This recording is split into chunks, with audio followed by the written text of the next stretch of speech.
और बात करते हैं दिल्ली चुनाव की। इसमें आम आदमी पार्टी जो है वो सबसे ज़्यादा अगर कहें बीजेपी के सामने मेन कंटेंडर बनकर उभरी है और अरविंद केजरीवाल इसके संयोजक हैं। अरविंद से खास बातचीत की हमारे संवाददाता शरद शर्मा ने। दिल्ली में चुनाव का औपचारिक ऐलान हो गया है और हमारे साथ बात करने के लिए आम आदमी पार्टी के राष्ट्रीय संयोजक और दिल्ली के पूर्व मुख्यमंत्री अरविंद केजरीवाल हैं, जो कि दिल्ली में इकलौते सीएम कैंडिडेट भी हैं, क्योंकि बीजेपी ने इस बार अपने सीएम कैंडिडेट का ऐलान नहीं किया है और कांग्रेस में तो परंपरा ही नहीं है। अरविंद, प्रचार क्या चल रहा है और अभी तक क्या असेसमेंट है? कहां तक पिछले 2 महीने से आप प्रचार में लगे हुए हैं? जब से विधानसभा भंग हुई है तब से प्रचार में आप लगे हुए हैं। उसके पहले से? अच्छा, उससे पहले से। हाँ, कोशिश तो आप कर ही रहे थे। तो अभी तक कहाँ तक पहुंचे? क्या असेसमेंट है आपका? दिल्ली जीत रही है आम आदमी पार्टी। आम आदमी जीत रहा है, फिर से जीतेगा दिल्ली में। और जनता ने 49 दिन देखे थे, 49 दिन की सरकार देखी थी। अब जनता चाहती है, और अब 7 महीने की बीजेपी की सरकार देख ली, तो जनता चाहती है कि वापस वही ईमानदार सरकार आए जिसने रिश्वतखोरी बंद की थी, महंगाई कम कर दी थी। तो आप असेसमेंट आप बता रहे हैं, सरकार तो आ रही है, सीटें और वोट शेयर आपका क्या हिसाब किताब आपको लग रहा है? ये तो मतलब आपका पॉलिटिकल असेसमेंट है, सरकार आ रही है तो हर नेता कहता ही है। बिल्कुल, लेकिन वोट शेयर तो मेरे को पता नहीं, वो सर्वे करवाया है योगेंद्र जी ने। अच्छा। और वो बताएंगे आज कल में कि कितना % है। अच्छा। उस सर्वे में भी यही निकल के आया कि हमें बहुमत मिल रहा है। अच्छा, सर्वे में आप आगे चल रहे हैं। पर मेरी अपनी असेसमेंट है कि 45 के करीब आनी चाहिए सीट। 45 सीटें? 45 के ऊपर नीचे थोड़ा। इस बार आप हाँ जीत रहे हैं। हाँ। तो मतलब आपने सिर्फ बीजेपी के लिए 25 सीटें छोड़ी हैं फिर इस बार। तो आप भी मान रहे कांग्रेस की एक भी नहीं आ रही? नहीं, मैं तो मोटे तौर पे मानता हूँ कि कांग्रेस फाइट में नहीं है। 2 ही पार्टियां हैं, चाहे आप हैं या फिर बीजेपी है। अच्छा, अब आपकी पार्टी ने एक नया ट्रेंड शुरू किया है। अभी तक विरोधी पार्टी आरोप लगाती थी अपनी जो विरोधी पार्टियां हैं उस पर कि ये भ्रष्टाचारी हैं, ये नकारा हैं, ये निकम्मे, आप हमें वोट दीजिए। ये पहली बार ऐसा हो रहा है कि ये कहा जा रहा है कि ये पार्टी झूठी है, झूठ की फैक्ट्री बता रहे हैं कि दिल्ली में लगी हुई है। प्रधानमंत्री नरेंद्र मोदी जी ये कह रहे हैं कि यहाँ पे झूठ बोलने के मामले में जो है आप लोगों को कोई नहीं हरा सकता है। कौन सा झूठ बोला हमने? वो अलग वो वाक्य बता रहे हैं कि एक तो उन्होंने वो बताया कि 58 से 60 और 60 से 58। 60 से 58 तो किया इन्होंने हरियाणा में। हाँ। हरियाणा में सरकार बनते ही 60 साल से 58 साल कर दी उन्होंने रिटायरमेंट एज।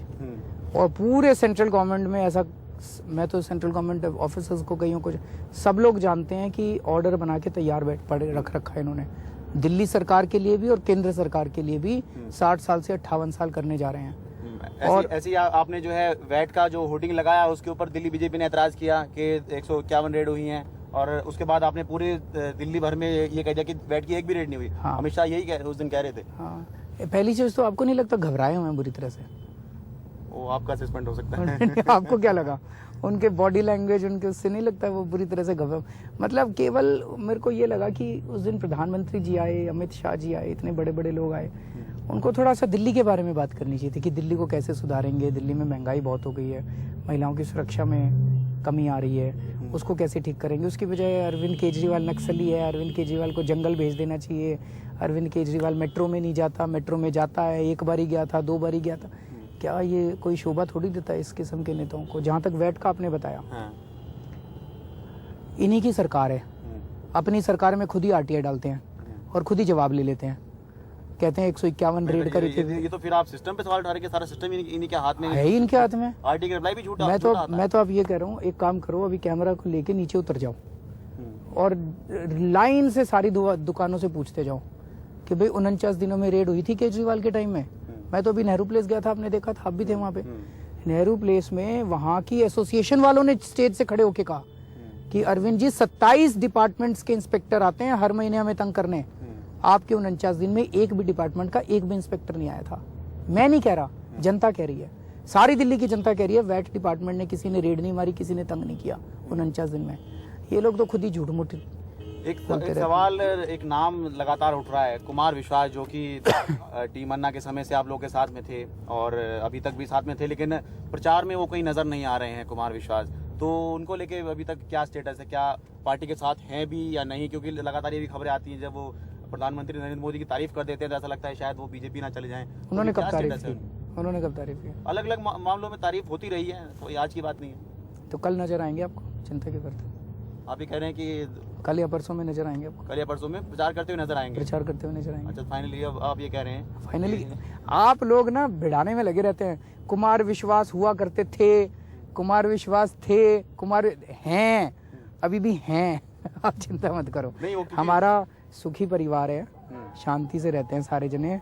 ये मीडिया वालों को हमारा सुख शांति वाला परिवार पसंद नहीं आता, बार बार आके वो कहाँ गया, वो कहाँ गया। अरे सारे हैं, ठीक ठाक हैं, सब खुश हैं अपने परिवार में सारे। अच्छा, आम आदमी पार्टी में एक सवाल और लगातार उठ रहा है, वो ये है कि पूरी पार्टी लोकपाल आंदोलन को लेके आगे बढ़ी, पार्टी इसी आधार पे आपकी बनाई गई थी। लोकपाल के मामले पर ही आपने इस्तीफा दिया। और उसके बाद अब जब से आपका कैंपेन चल रहा है तब से कहीं लोकपाल का जिक्र नहीं हो रहा है, तो ये क्या लोकपाल को आपने ये कर दिया? अभी 20 तारीख के आसपास दिल्ली डायलॉग है गवर्नेंस को लेके, हाँ। उसमें लोकपाल और स्वराज मेन मुद्दा रहेंगे। उसके बाद आपको लोकपाल भी खूब दिखाई देगा। अच्छा। इस बार थोड़ा सा सीक्वेंस इस तरह से रखा है हमने, दिल्ली डायलॉग करके सीरीज शुरू की है कि दिल्ली में अलग अलग चीजों को कैसे सुधारेंगे। तो एक दिल्ली डायलॉग हुआ शिक्षा और स्वास्थ्य का। जब दिल्ली डायलॉग हो गया तो शिक्षा और स्वास्थ्य पे हमने बात करनी चालू की। महिलाओं का हुआ, महिलाओं पे बात करनी चालू की। गांव का हुआ, गांव पे बात करनी, अनऑथराइज कॉलोनीज का।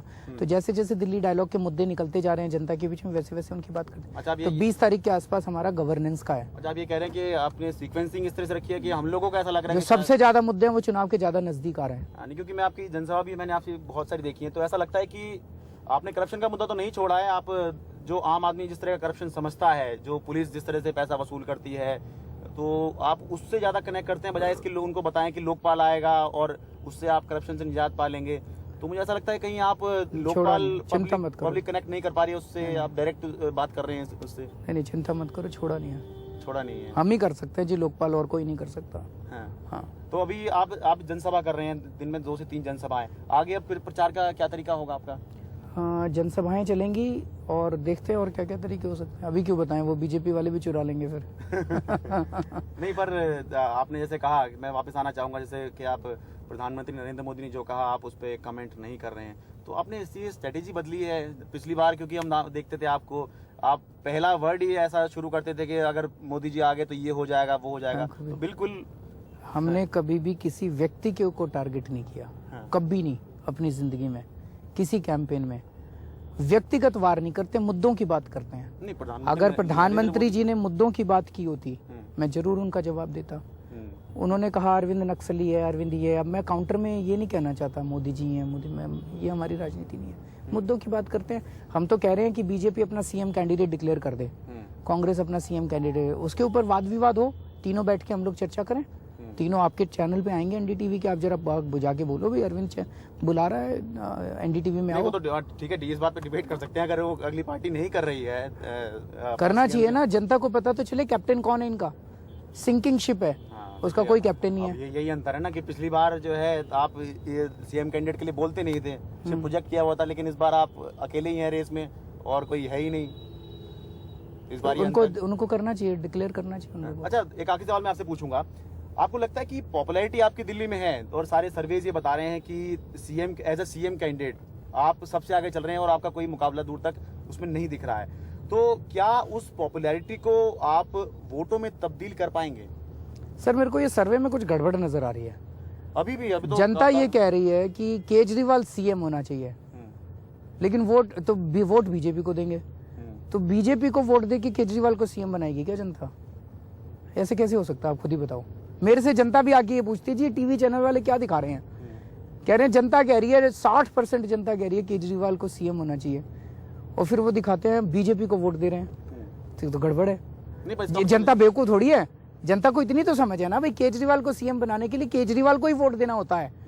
हर्षवर्धन को वोट देके केजरीवाल सीएम नहीं बनता। नहीं, हो सकता है पब्लिक ये भी सोचती हो कि आप तो ठीक हैं, आप पे भरोसा है, लेकिन आपकी पार्टी के दूसरे लोगों पे भरोसा नहीं है। ज्यादा भरोसा है सर, ज्यादा भरोसा है हमारी पार्टी में। चलिए, हमसे आपने बात करने के समय निकला, बहुत बहुत धन्यवाद। अरविंद केजरीवाल जो कि दिल्ली के इकलौते सीएम कैंडिडेट हैं और अभी 2 महीने से पहले से शुरू इनका चल रहा है, और अब जैसे जैसे समय आगे बढ़ेगा प्रचार करेंगे, और मेरे ख्याल से अब रोड शो वगैरह भी आप देखते हैं, अभी प्लानिंग चल रही है सारी। क्योंकि रोड शो आपका पिछली बार सबसे ज्यादा सफल हुआ था, तो अब अभी रणनीति का खुलासा नहीं कर रहे हैं, अब चुनावों का ऐलान हो गया है, तो डेली नई नई रणनीति बनेगी, नई नई रणनीति जो है वो बदलेंगी।